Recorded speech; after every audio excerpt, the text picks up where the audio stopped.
Everyone, welcome to my channel one step to success. कैसे हैं आप सभी? आप लोगों के लिए फिर से एक नया सेशन हम लेकर आ चुके हैं जनरल साइंस का, और बहुत ही इंपॉर्टेंट क्वेश्चंस यहाँ पे हम सॉल्व कर रहे हैं जनरल साइंस के। आपके रेलवेज भर्ती में आने वाले हर एक क्वेश्चन, ठीक है, साइंस का यहाँ पर आपको कराया जा रहा है। और अभी तो जितने क्वेश्चन पूछे गए हैं एग्जाम में वो भी यहाँ पे आपको मिलेंगे। तो बस आप लोग प्रैक्टिस कीजिए और डेली सेशन अटेंड कीजिए। देखिए आज आप लोगों के लिए क्या क्वेश्चन हम लेकर आए हैं। पहला क्वेश्चन है जनरल साइंस का हमारा, द्रव में अंशतः डूबी हुई छड़ टेढ़ी क्यों दिखाई पड़ती है? ऑप्शंस है प्रकाश के अपवर्तन के कारण, प्रकाश के परावर्तन के कारण, प्रकाश के प्रकीर्णन के कारण, या प्रकाश के पूर्ण आंतरिक परावर्तन के कारण। क्या कारण है कि द्रव में अंशतः मतलब आधी डूबी हुई छड़ टेढ़ी प्रतीत दिखाई देती है? आप लोगों ने देखा भी होगा।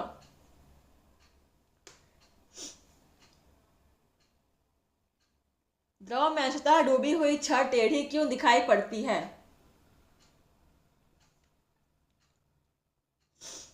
और आंसर क्या हो जाएगा इसका? प्रकाश के अपवर्तन के कारण। Option first is correct. ठीक है, चलिए नेक्स्ट क्वेश्चन की तरफ बढ़ते हैं। क्वेश्चन नंबर हमारा है 28। सूर्य के सिर से प्राप्त रंगों में किस रंग का विक्षेपण सर्वाधिक होता है?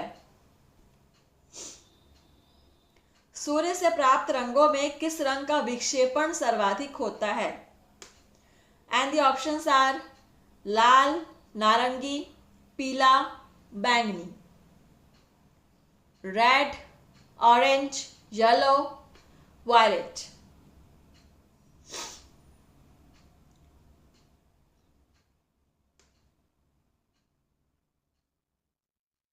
देखिए यहाँ पे आंसर क्या हो जाएगा इसका। आई होप सभी ने आंसर कर दिया होगा।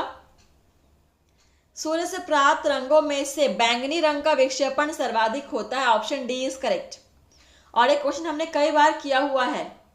Next question number 29। प्राथमिक रंग किसे कहा जाता है? ऑप्शन है लाल, नीला, हरा, इन तीनों को। प्राथमिक रंग, रंगों को दो कैटेगरी में डिवाइड किया गया है, प्राथमिक रंग और द्वितीयक रंग। तो प्राथमिक रंग किसे कहते हैं? बिल्कुल, लाल, नीला और हरा, इन तीनों को ही प्राथमिक रंग कहा गया है। Option D is correct. Next question number 30। मनुष्य की आंखों में किसी वस्तु का प्रतिबिंब निम्न में से किस भाग पर बनता है? बहुत ही इजी क्वेश्चन है। आई थिंक इसका आंसर क्वेश्चन पढ़ने से पहले ही आ जाना चाहिए। कॉर्निया, प्यूपिल, रेटिना, उपरोक्त में से कोई नहीं। कहां पर बनता है मनुष्य की आंखों में किसी वस्तु का प्रतिबिंब? हर किसी का आंसर सही होना चाहिए यहां पर।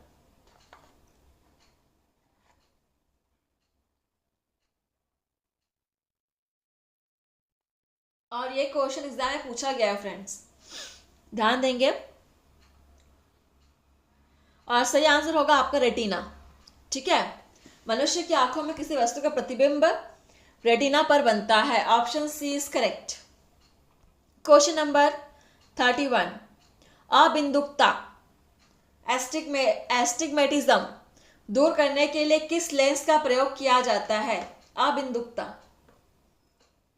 उत्तल, अवतल, समतल, बेलनाकार।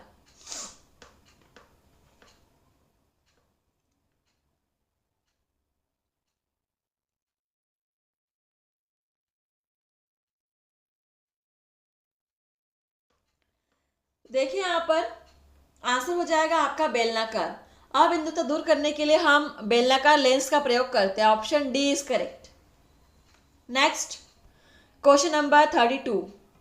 दूरदृष्टि दोष या हाइपरमेट्रोपिया दूर करने के लिए किस लेंस का प्रयोग किया जाता है? बहुत ही इजी आंसर। ऑप्शन है उत्तल, अवतल, समतल, बाइफोकल।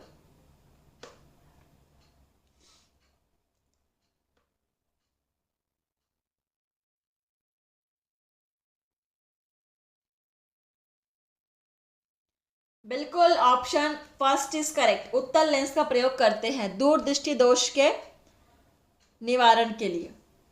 ठीक है, क्वेश्चन नंबर 33, सामान्य आंख के लिए स्पष्ट दृष्टि की न्यूनतम दूरी कितना होता है? ऑप्शंस है 10 सेंटीमीटर, 15 सेंटीमीटर, 20 सेंटीमीटर या 25 सेंटीमीटर। यही बहुत इजी आंसर है, एग्जाम में कई बार पूछा गया है। आप लोग क्लास को सब्सक्राइब करना मत भूलिएगा फ्रेंड्स, और टाइमिंग पता है सभी को। ठीक है, डेली क्लास अटेंड कीजिए। जनरल साइंस के क्वेश्चन से आपके हर तरह के एग्जाम में काम आएंगे, केवल रेलवेज की ही नहीं। आप किसी भी एग्जाम से तैयारी कर रहे हो गवर्नमेंट जॉब की, हर एग्जाम में ये क्वेश्चंस आपके बहुत काम आने वाले हैं, और इसका आंसर कीजिए। सामान्य आंख के लिए स्पष्ट दृष्टि की न्यूनतम दूरी 25 सेंटीमीटर। ठीक है, option D 25 centimetre. Question number 34, अंतरिक्ष यात्री को आकाश का रंग कैसा दिखाई देता है? नीला, हरा, उजला, काला। इसका भी आंसर हर किसी को पता होगा। बिल्कुल, अंतरिक्ष में बैठे हुए व्यक्ति को आकाश का रंग काला दिखाई देता है। ऑप्शन डी इज करेक्ट, क्योंकि वहां पर कोई वायुमंडल नहीं होता, और वायुमंडल नहीं है तो प्रकाश का वहां पर कोई, प्रकाश में कोई भी अपवर्तन परावर्तन कोई प्रक्रिया वहां पर नहीं हो रही है। ठीक है, चलिए क्वेश्चन नंबर 35, जब लाल फूल को हरे रंग के कांच के टुकड़े से देखा जाता है तो वह प्रतीत होता है। और मुझे ऐसा लग रहा है कि हमने क्वेश्चन पहले भी किया हुआ है। तो लाल रंग के फूल को हरे कांच के टुकड़े से देखने पर वह काला प्रतीत होता है। ठीक है, काला वह दिखता है हमें। Option B is correct. Next question number आपका है 36, प्रतिरोध का मात्रक होता है।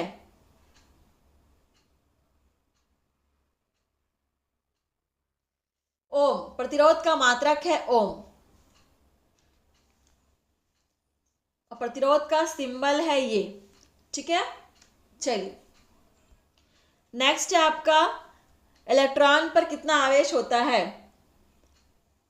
ऑप्शंस आपको दिख रहे हैं, आप लोग आंसर कीजिए। ऑप्शंस को मैं यहाँ नहीं पढ़ रही हूं, आप लोग देख के आंसर कीजिए। 37 नंबर क्वेश्चन, इलेक्ट्रॉन पर कितना आवेश होता है?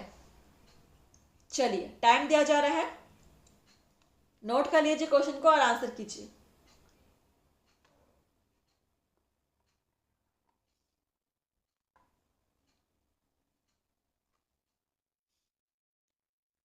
इलेक्ट्रॉन पर 1.6 into 10 to the power -19 coulomb आवेश होता है। Option C is correct.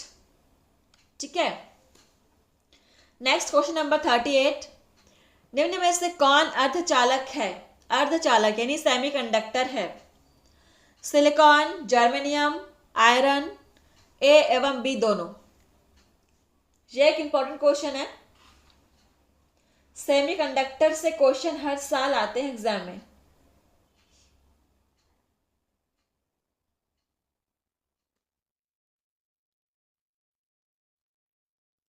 तो देखिए यहाँ पे सिलिकॉन और जर्मेनियम ये दोनों ही आपके अर्धचालक हैं। ठीक है, तो यहाँ पर ए भी हो जाएगा, बी भी हो जाएगा, और दिया हुआ है डी में ए और बी दोनों। Option D is correct. Next question number 39, शुष्क सेल में एनोड का काम करता है। जस्ते का कार्बन, कार्बन की छड़, नौसादर, मैंगनीज डाइऑक्साइड। तो कौन शुष्क सेल में एनोड का काम करता है, बताएंगे?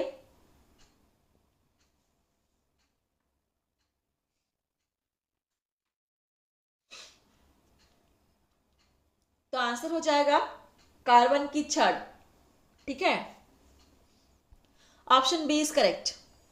नोट कर लेंगे। जनरल साइंस के क्वेश्चंस यहाँ पे सॉल्व हो रहे हैं फ्रेंड्स। क्वेश्चन नंबर 40, विद्युत बल्ब के भीतर क्या रहता है? ऑप्शंस है निर्वात रहता है, वायु भरी रहती है, निष्क्रिय गैस भरी रहती है, या हाइड्रोजन भरी रहती है। एक विद्युत बल्ब के भीतर क्या होता है, क्या भरा होता है? बहुत ही अच्छा क्वेश्चन है।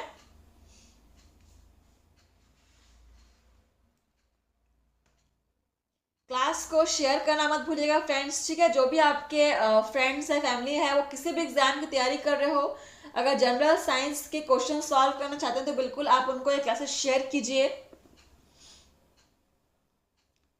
चलिए, तो विद्युत बल्ब के भीतर निष्क्रिय गैस भरी रहती है, निष्क्रिय gas, option C is correct. Next question number 41, बिजली के फ्यूज का तार किससे बना होता है? ऑप्शन है तांबे से, टिन से, तांबा एवं टिन की मिश्र धातु से, लोहे एवं पीतल की मिश्र धातु से। बिजली के फ्यूज का तार किससे बना होता है?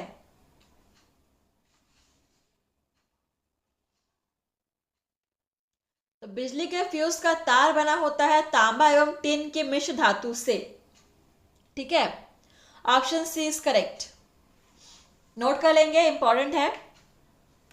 नेक्स्ट क्वेश्चन नंबर आपका है 42, ट्रांसफार्मर एक ऐसा यंत्र है जो, ऑप्शन है उच्च एसी वोल्टेज को निम्न एसी वोल्टेज से बदलता है, निम्न एसी वोल्टेज को उच्च एसी वोल्टेज में बदलता है, सिर्फ एसी में प्रयुक्त होता है, उपरोक्त सभी।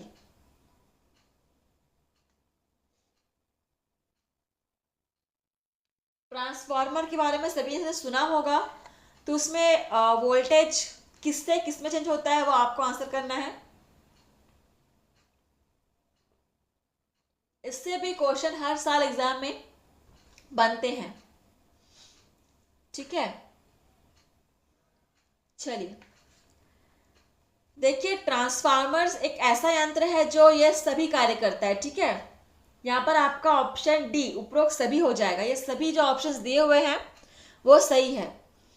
ये एसी में प्रयुक्त होता है, ये एसी वोल्टेज को उच्च एसी वोल्टेज से बदलता है और उच्च एसी वोल्टेज को निम्न एसी वोल्टेज में भी बदलता है। Option D is correct. Question number 43, घरों में फ्यूज किस क्रम में जोड़े जाते हैं? बेसिक क्वेश्चन है। श्रेणी क्रम में, समांतर क्रम में, किसी भी क्रम में या किसी क्रम में नहीं। और इसका आंसर हर किसी को पता होना चाहिए फ्रेंड्स। हमारे घरों में फ्यूज जो है वो श्रेणी क्रम में जोड़े जाते हैं। ऑप्शन फर्स्ट इज करेक्ट, श्रेणी क्रम। नेक्स्ट क्वेश्चन नंबर 44, घरों में पंखा, बल्ब आदि उपकरण किस क्रम में लगे होते हैं? समांतर क्रम में, श्रेणी क्रम में, किसी भी क्रम में या किसी क्रम में नहीं। घरों में पंखा, बल्ब आदि उपकरण किस क्रम में लगे होते हैं? अब इसका आंसर हो जाएगा समांतर क्रम में, ठीक है। यहां पर भी आपका समांतर क्रम, option first is correct. Next question number 45 और आज का लास्ट क्वेश्चन है, इन्वर्टर एक ऐसा यंत्र है जो, इन्वर्टर सभी ने सुना होगा, क्या काम करता है इन्वर्टर? ऑप्शंस है एसी वोल्टेज को डीसी वोल्टेज से बदलता है, डीसी वोल्टेज को एसी वोल्टेज से बदलता है, सिर्फ डीसी वोल्टेज में प्रयुक्त किया जाता है, या ए एवं बी दोनों।